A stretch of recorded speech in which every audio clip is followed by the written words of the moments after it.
તડકાથી રાહત આપતો શેડ તૂટ્યો. છાંયડા માટે ટ્રાફિક સિગ્નલ પર ઊભા કરાયેલા શેડને લક્ઝરી બસે અડફેટે લીધો.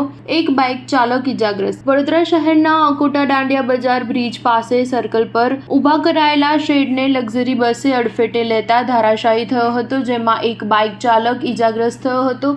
વડોદરા શહેરમાં પડી રહેલી આકરી ગરમીને પગલે ટ્રાફિક સિગ્નલ પર ઊભા રહેતા વાહન ચાલકોને તડકામાં રાહત મળે તે માટે વડોદરા શહેર પોલીસ દ્વારા સિગ્નલ ઉપર ઊભેલા વાહન ચાલકોને છાંયડો મળે તે માટે તે રીતના ગ્રીન નેટ વાળા શેડ ઊભા કરવામાં આવી રહ્યા છે. જે પૈકી દાંડિયા બજાર બ્રિજ પાસે રવિવારે બપોરે જ શેડ ઊભો કરાયો હતો. શનિ મંદિર પાસેનો આ શેડ અચાનક ધરાશાયી થતાં નાસભાગ મચી ગઈ હતી. જોકે સ્થળ પરથી પસાર થતા એક બાઇક ચાલકને પગમાં ઈજા પહોંચી હતી અને તેના 2 બાળકો અને પત્નીનો બચાવ થયો હતો. શેડ ધરાશાયી થતાં બાઇક ચાલક નિવૃત્તિભાઈના જમણા પગમાં ઈજાઓ પહોંચી હતી. તેમણે તંત્ર સમક્ષ આક્રોશ વ્યક્ત કર્યો હતો કે તંત્રની બેદરકારીને પગલે મારા પત્ની અથવા બાળકને જીવ ગુમાવવાનો વારો આવ્યો હોત.